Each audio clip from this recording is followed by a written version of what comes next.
Shalom, jemaat dikasih Tuhan, kita sungguh bersyukur sekali. Pada kesempatan ini kita diberikan kesempatan oleh Tuhan untuk bersama di persekutuan doa jemaat. Mari sebelum memulai doa pagi kita bersaat teduh sejenak mengambil waktu teduh di hadapan Tuhan.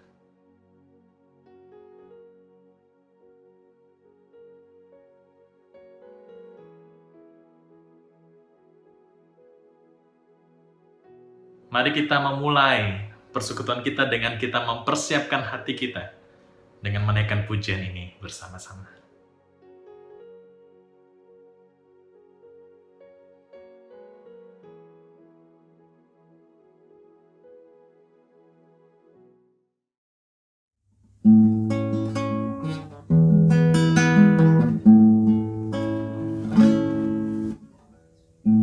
Saat kami berkumpul, Roh-Mu bekerja.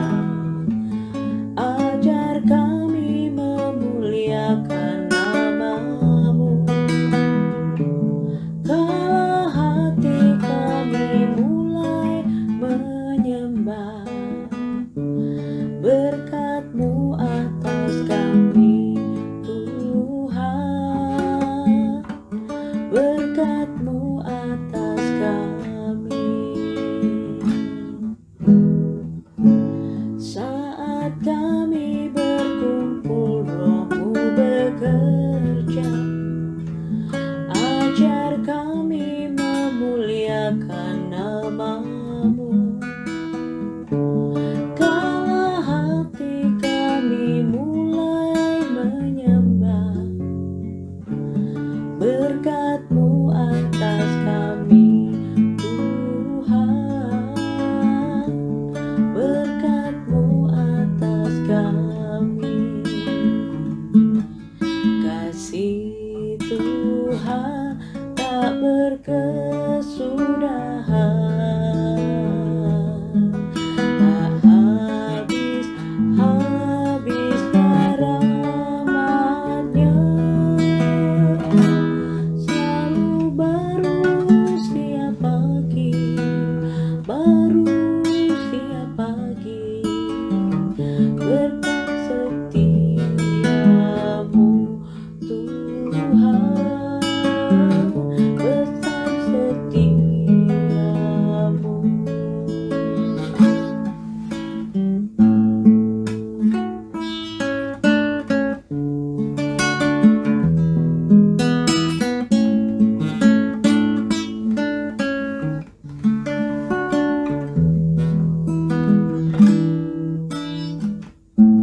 Saat kami berkumpul, Roh-Mu bekerja. Ajar kami memuliakan nama-Mu. Kala hati kami mulai menyembah, berkat-Mu atas kami, Tuhan. Berkat-Mu atas kami. Kasih Tuhan tak berkesudahan,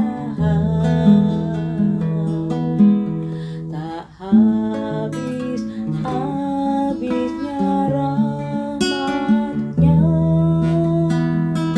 Selalu baru setiap pagi, baru setiap pagi. Besar setia-Mu, Tuhan. Besar setia-Mu. Selalu baru setiap pagi, baru setiap pagi. Besar setia-Mu, Tuhan. Besar setia-Mu.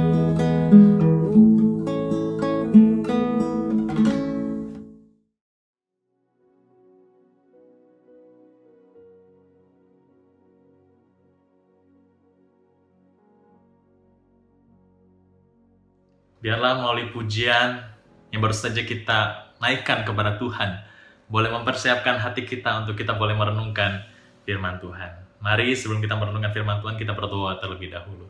Bapa, kami bersyukur pada pagi hari ini Tuhan memberikan kami kesempatan sekali lagi untuk kami boleh merenungkan firman-Mu. Berikan kami hikmat untuk memahami, berikan kami kekuatan untuk dapat melakukannya. Tolonglah hamba-Mu Tuhan, biarlah kebenaran sejak keluar dari mulut bibirnya. Di dalam nama Tuhan Yesus, kami berdoa. Amin. Hari ini saya diberikan satu tema atau satu bagian firman Tuhan, secara khusus juga di dalam perenungan kita di masa Prapaskah ini, di dalam Yohanes pasal yang ke-10, Yohanes pasal yang ke-10 ayat yang ke-22 sampai ayat yang ke-39, Bapak Ibu bisa buka di rumah untuk melihat secara lebih utuh. Dengan judul perikop, Yesus ditolak oleh orang Yahudi. Yesus ditolak oleh orang Yahudi. Karena ada begitu banyak teks, hanya beberapa ayat saja yang akan saya bacakan. Ayat yang ke-24. Maka orang-orang Yahudi mengelilingi dia dan berkata kepadanya, berapa lama lagi engkau, yaitu Yesus, membiarkan kami hidup dalam kebimbangan? Jikalau engkau adalah Mesias, katakanlah terus terang kepada kami. Yesus menjawab mereka, aku telah mengatakannya kepada kamu, tetapi kamu tidak percaya pekerjaan-pekerjaan yang kulakukan dalam nama Bapakku. Itulah yang memberikan kesaksian tentang aku. Tetapi kamu tidak percaya, karena kamu tidak termasuk domba-dombaku.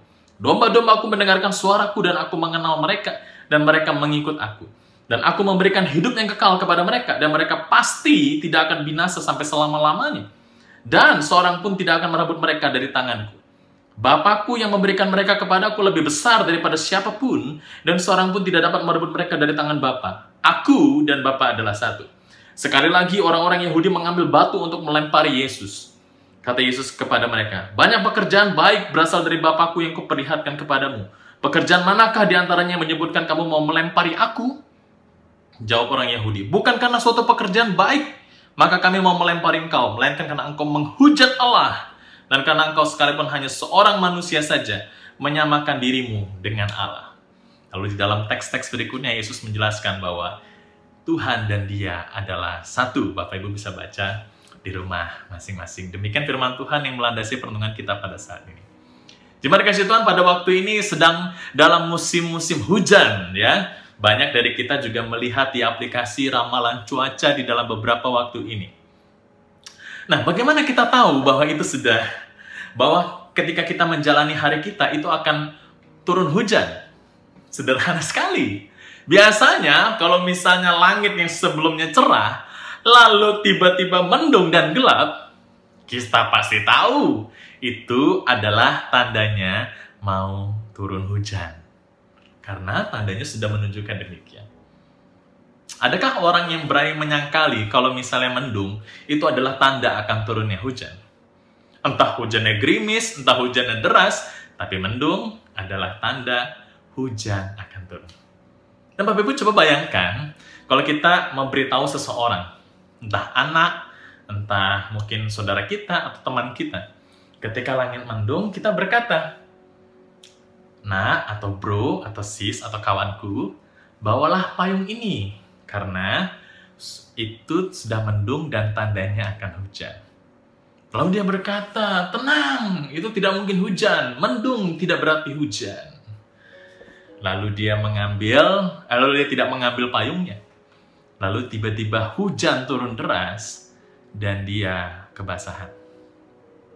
Bapak Ibu, bagaimana perasaan kita ketika kita sudah kasih tahu tanda-tanda akan turun hujan, tapi orang itu nggak mau percaya dan bahkan tidak mau bertindak sesuatu yang sesuai dengan hal itu?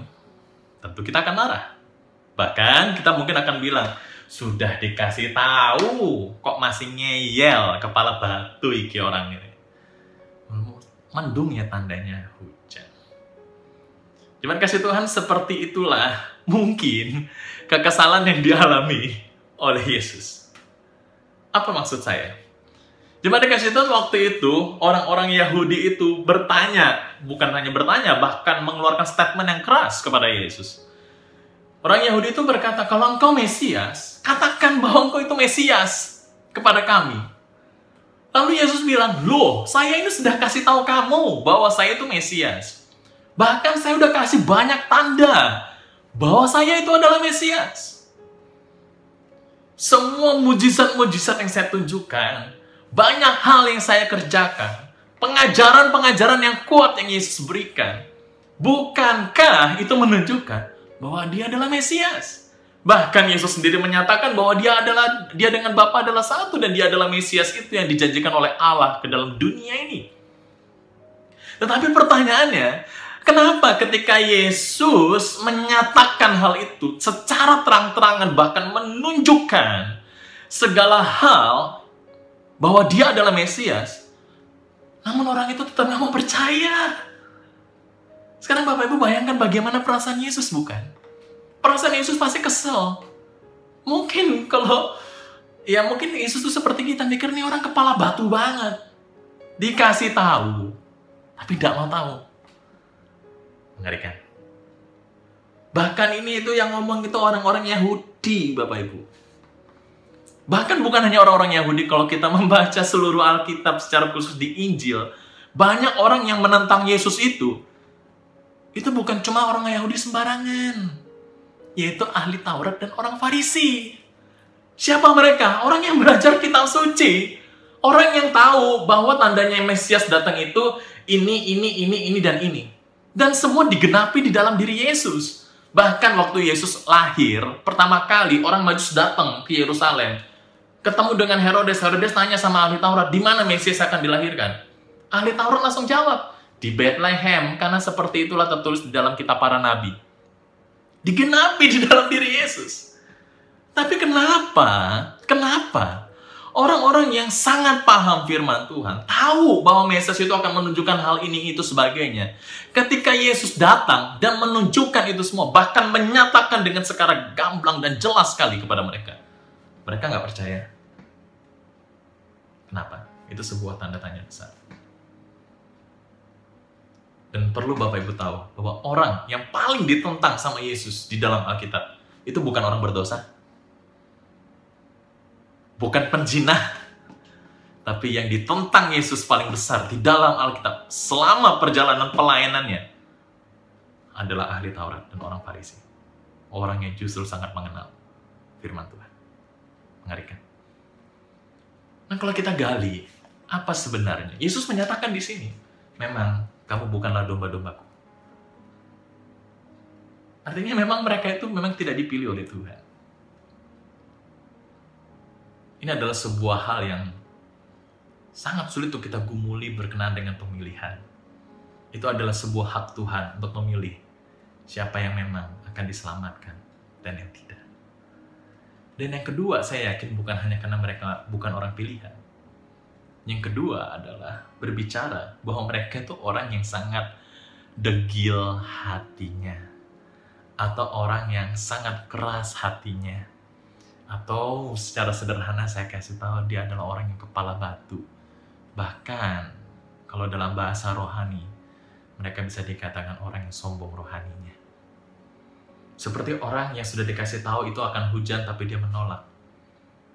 Bukankah seperti itu orang ahli Taurat dan orang Farisi? Mereka adalah orang-orang yang sombong rohani. Dia adalah orang-orang yang merasa paling tahu firman Tuhan, merasa paling benar di dalam pengajarannya. Tetapi sesungguhnya mereka tidak memahami esensi dari firman Tuhan itu. Mereka membuat Mesias menurut pemikiran mereka sendiri. Karena bagi mereka, Mesias itu secara politik yang membebaskan mereka dari penjajahan. Mereka salah tafsir. Padahal Yesus sudah kasih tahu semua hal yang ada di dalam kitab Taurat dan para nabi itu dinyatakan di dalam diri Yesus. Tapi mereka memiliki kesombongan rohani yang luar biasa. Lihat respon mereka. Ketika Yesus menegur mereka, apakah mereka sadar dan bertobat? Kalau Bapak Ibu baca di seluruh Injil, hampir semuanya, sekalipun ada beberapa yang bertobat, hampir semuanya justru menolak untuk ditegur. Mereka merasa diri benar, bahkan bukan hanya menolak ditegur, tapi mereka juga ingin menyerang dan membunuh Yesus. Apalagi kita tahu bahwa masa Paskah ketika Yesus mati. Kenapa Yesus mati? Karena itu adalah sebuah keinginan dari orang-orang yang dikatakan ngerti firman Tuhan. Tapi ketika mereka melihat Yesus, mereka menyangkali bahwa Yesus adalah Sang Mesias itu. Betapa mengerikannya. Bapak Ibu jangan berpikir kesombongan rohani itu hanya dimiliki oleh ahli Taurat dan orang Farisi ataupun orang-orang Yahudi seperti di dalam teks ini.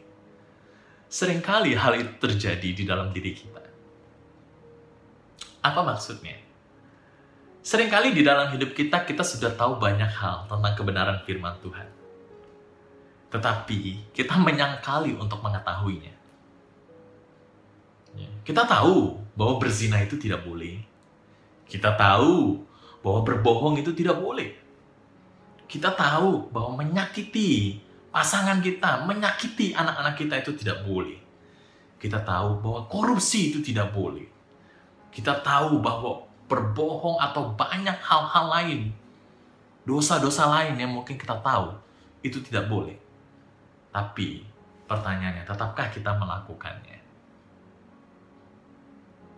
Kesombongan rohani itu ditunjukkan ketika seseorang itu sudah tahu firman Tuhan. Lalu dia ditegur atas kesalahannya.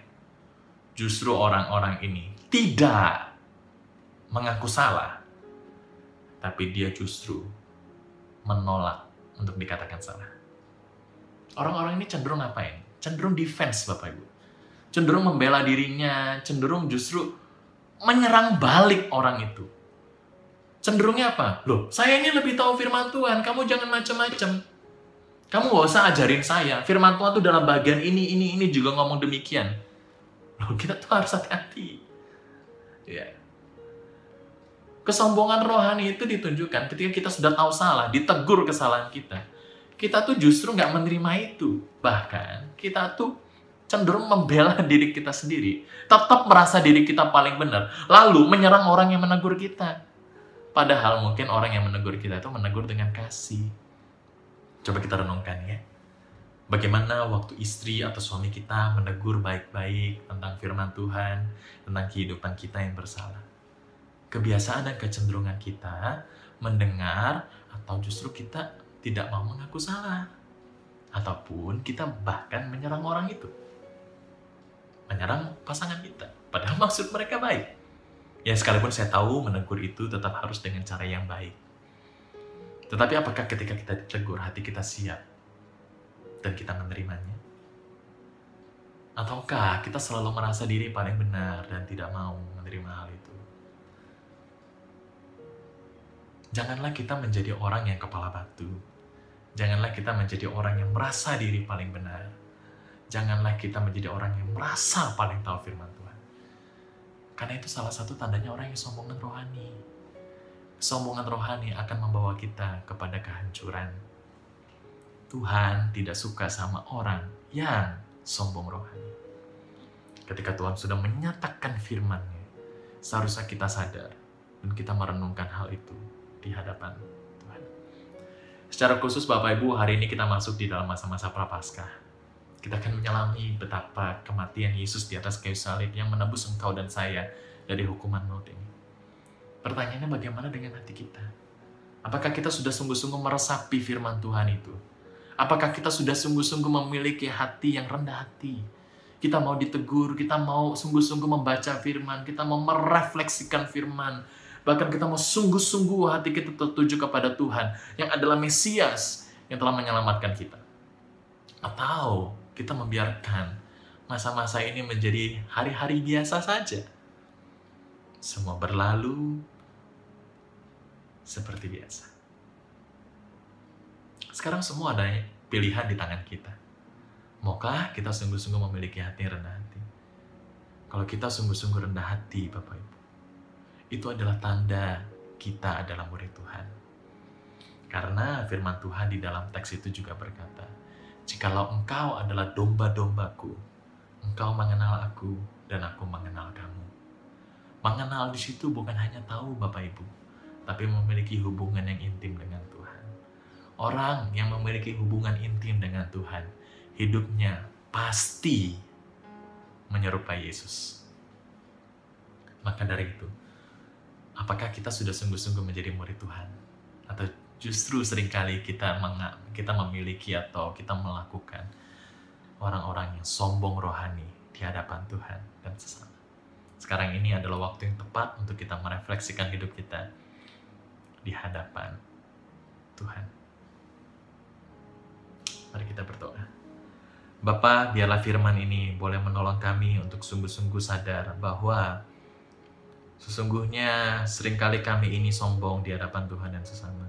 Kami seringkali tahu firman, tapi kami tidak mau melakukannya. Ketika kami ditegur, kami cenderung membela diri, bahkan menyerang orang yang menegur kami.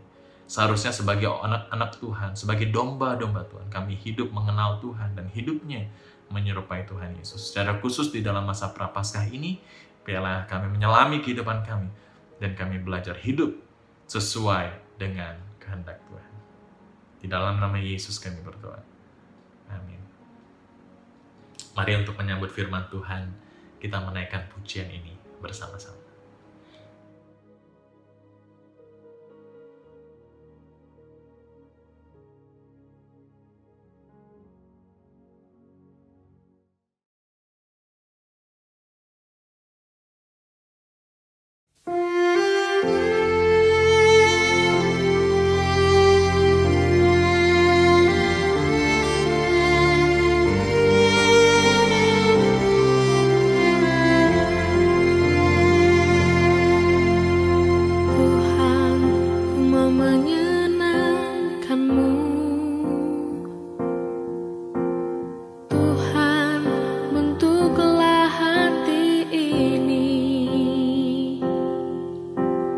Jadi bejana untuk hormat-Mu, cemerlang bagai emas murni. Tuhan, Ku serahkan hatiku, semua Ku berikan padamu. Kuduskan hingga tulus selalu, agar aku menyenangkanmu,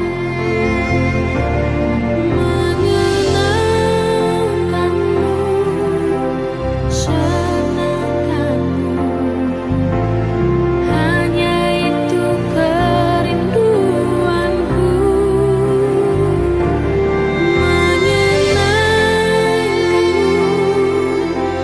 senangkan hatimu, hanya itu kerinduanku.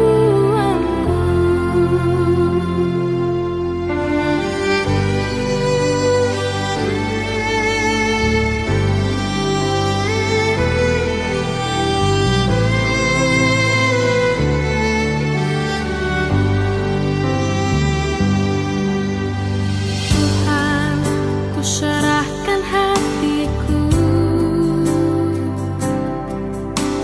semua Ku berikan padamu. Kuduskan hingga tulus selalu, agar aku menyenangkanmu,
Jemaat dikasih Tuhan, saat ini kita akan melakukan doa syafaat kita. Kita akan menaikkan doa-doa kita kepada Tuhan. Saya akan memberikan beberapa pokok doa yang saya juga berdoa di sini, Bapak Ibu juga berdoa di rumah. Pertama, kita mendoakan COVID-19, kita bersyukur sudah ada vaksin, kita doakan ini boleh menjadi salah satu cara untuk kita menanggulangi pandemi ini. Yang kedua, dampak dari COVID, entah pekerjaan, entah orang yang mengalami banyak tekanan, ya kesulitan keuangan, kita juga doakan. Kita juga mau berdoa di dalam masa-masa Prapaskah ini supaya kita menyiapkan hati untuk menyambut dan merenungkan pengorbanan Tuhan. Dan yang terakhir, saya akan memberikan kesempatan bagi Bapak Ibu untuk berdoa di hadapan Tuhan. Mari kita tundukkan kepala, kita berdoa di hadapan Tuhan. Bapa, kami bersyukur pada kesempatan kali ini kami boleh menaikkan doa syafaat kami. Sebagai umat Tuhan, sekalipun kami di rumah kami masing-masing, kami mau berdoa kepada Tuhan. Pertama Tuhan, kami mau berdoa untuk pandemi COVID-19 ini. Kami bersyukur untuk ada vaksin yang ada Tuhan. Biarlah vaksin ini boleh menjadi cara yang terbaik untuk kami menanggulangi pandemi COVID-19 ini. Tuhan berkati penyebaran dan juga vaksinasi di orang-orang supaya semua juga boleh menerimanya dengan baik. Dan kami berdoa untuk mereka yang sedang bergumul tentang COVID ini. Entah itu orang yang kami kenal, saudara, keluarga, orang gereja, sahabat-sahabat kami, ataupun orang yang tidak kami kenal, yang bergumul tentang COVID-19 ini. Tuhan, Kau berikan kekuatan secara khusus, biar melalui makanan, minuman, mereka dikuatkan, dan mereka boleh melawan virus ini. Secara khusus Tuhan berikan pengharapan di dalam masa-masa sulit ini supaya mereka tetap bergantung kepada Tuhan. Kami juga berdoa Tuhan bagi mereka yang terkena dampak dari pandemi ini. Mungkin pekerjaan mereka menjadi hilang, atau pekerjaan mereka menjadi berkurang, ataupun Tuhan ada banyak hal-hal lain, keuangan mereka menjadi terhambat. Kami percaya Engkau adalah Allah yang memelihara kami. Kami berdoa Tuhan Kau mencukupkan kebutuhan mereka. Untuk mereka itu boleh Tuhan merasakan bahwa Tuhan sungguh ada di tengah-tengah mereka. Curahkan berkat-Mu melalui cara-cara Tuhan yang ajaib. Ataupun kami juga berdoa Tuhan bagi mereka yang bergumul tentang relasi mereka dengan keluarga di masa pandemi ini. Mungkin ada banyak keretakan, mungkin ada banyak pergumulan.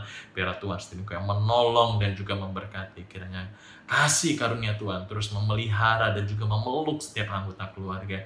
Sehingga yang ditinggikan adalah kasih kepada sesama itu Tuhan. Bukan kebencian, bukan egoisme, tapi mereka mau saling mengasihi satu sama lain. Juga berdoa Tuhan bagi anak-anak yang sedang sekolah, sedang UTS, UAS, ataupun ujian-ujian lain, ataupun sedang magang, ataupun sedang melakukan apapun. Tuhan berikan hikmat kepada anak-anak kami, supaya anak-anak kami boleh mempersiapkan segala sesuatu dengan baik, dan mereka juga boleh mempertanggungjawabkan hasilnya di hadapan Tuhan dan sesama. Dan juga berdoa Tuhan di masa Prapaskah ini, biarlah masa Prapaskah ini tidak berlalu begitu saja, tapi adalah momentum untuk kami merefleksikan kehidupan kami di hadapan Tuhan, dan kami Tuhan boleh sungguh-sungguh hidup sesuai dengan kehendak Tuhan. Biarlah kami pakai waktu-waktu ini untuk melihat hidup kami, perjalanan iman kami, dan bagaimana kami merancang hidup kami bersama dengan Tuhan di hari-hari yang akan datang. Dan pada saat ini saya memberikan kesempatan bagi Bapak Ibu jemaat Tuhan untuk boleh membawa doa-doa pribadi kepada Tuhan.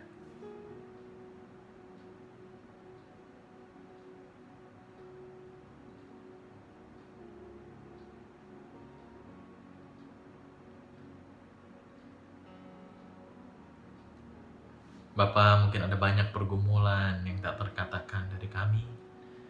Ada yang menangis karena pergumulan keluarga. Ada yang berjuang siang dan malam karena kebutuhan ekonomi. Ada yang bergumul tentang sakit penyakit ataupun masalah-masalah lain Tuhan. Kami percaya Engkau Allah yang memahami kami.